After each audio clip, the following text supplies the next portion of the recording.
Hi everyone, welcome to part 3. Okay, Fischer has just played King G2 and Unzicker played Queen A5. If he played instead here Queen takes B3, now comes Queen takes C5, Knight takes E4, Queen takes E5 check, attacking the Knight, so Knight F6, and now C4, and White should win this easily. So, Queen A5, now Queen D3, just bringing the Queen closer to the scene of the action, and even more so after Queen B6 and Queen C4. Now came Queen C6, bringing a second attacker onto the pawn here at E4, and Bishop D3 in order to defend it. Playing instead F3 is too weakening for the White King, considering the necessity of avoiding perpetual check. So, Queen B6, Unzicker's just kind of shuffling around with his queen here, he doesn't have any kind of constructive plan except trying to fight for a draw, but against Fischer it's, it's hopeless really. B4 is what he played here. After C takes B4, C takes B4, he writes, step 1 is completed, White has a passed B pawn. So now came Knight G4, which wasn't a good move from Unzicker, but as I said, he's hopeless and planless. Okay, there's a pressure on F2, but Queen C5 takes care of that and results in an easier win, because Queen takes C5 is forced. If instead Queen D8, then Bishop E2 is going to win White a second pawn. So Queen takes C5, B takes C5, King F7 and F4, with the idea of creating another passed pawn in the center. The concept of two weaknesses is what you need to win, generally speaking, in the end game. One weakness in your opponent's position is not enough to win. Often you need to create another weakness, and two passed pawns is one way of doing that. So King E7 from Unzicker, now King F3 attacking the knight, and Knight F6. If instead H5, then Bishop C4 maintains White's grip and bind on the position, with nothing for Black to do but await the execution. So Knight F6, Bishop B5, and not F takes E5, because Knight D7 allows Black to draw, which is exactly the kind of mistake you have to be very careful not to make in the endgame. So Bishop B5 and King E6. In Fischer's words, striving to keep the blockade as long as possible. So Bishop C4 check, King E7, C6, and now it's hopeless for Black, and Unzicker effectively blundered with Knight E8. Fischer gave the most resilient line of defense as E takes F4, and G takes F4, and then Knight E8, and E5, Knight C7, King E4, Knight E8. If instead H5, then King F3, and White wins. So Knight E8, Bishop G8, King F8, Bishop takes H7. Looks like it could be a blunder because the bishop's getting trapped after King G7, but it's still absolutely winning for White. After Bishop takes G6, King takes G6, F5 check, King G5, F6, King G6, King D5, King F7, King C5, and this king is coming around here. It's going to shepherd the C pawn home.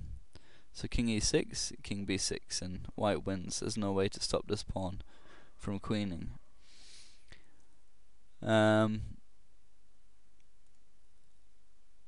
So Knight E8 from Unzicker, and this is a mistake because after F takes E5, it's a matter of technique for Fischer to win, and Black has no chance for counterplay or trying to create, drawing possibilities, and he should really resign at this stage. First of all, White centralizes his king after H6 with King E3, and after Knight C7, King D4. And H5 from Unzicker, who's making it clear that he's going to push these kingside pawns to try and get counterplay. So Fischer brings his king back to defend, and there's never any need to rush in the endgame if you have the position under your control. So he just brings his king back now.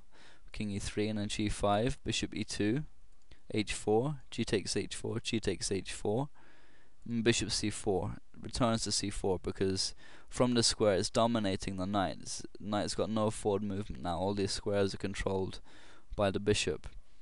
So it goes back to knight e8, and then king f4, it's coming after this new target, black's h-pawn, king d8, king g4, king c7, bishop f7, so indirectly protecting the c-pawn because the knight's attacked. So knight g7, now king takes h4, king takes c6, king g5, and here Unzicker finally resigned.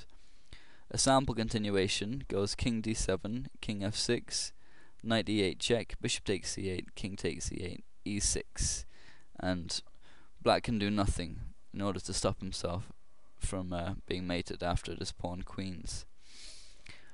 So we've got a bit of time left anyway. We may as well have a replay with the threatened squares on. So it was Rue Lopez, one of Fischer's most often used openings. And one of the criticisms that's often leveled against him is the fact that he didn't have a big opening repertoire.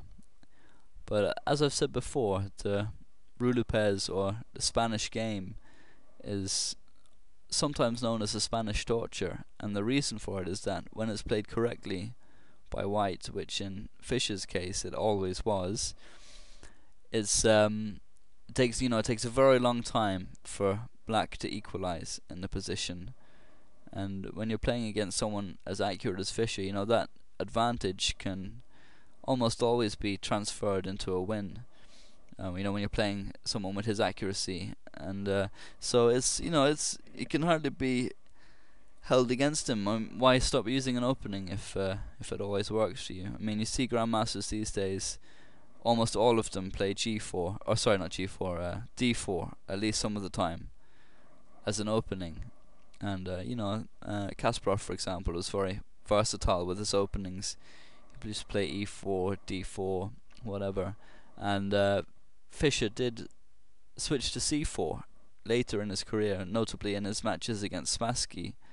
But e4 he was faithful to throughout his chess career. And so it's it's something that's sometimes used against him, the fact that he didn't have a large opening repertoire. But I don't know, I wouldn't really agree with that as being a weakness.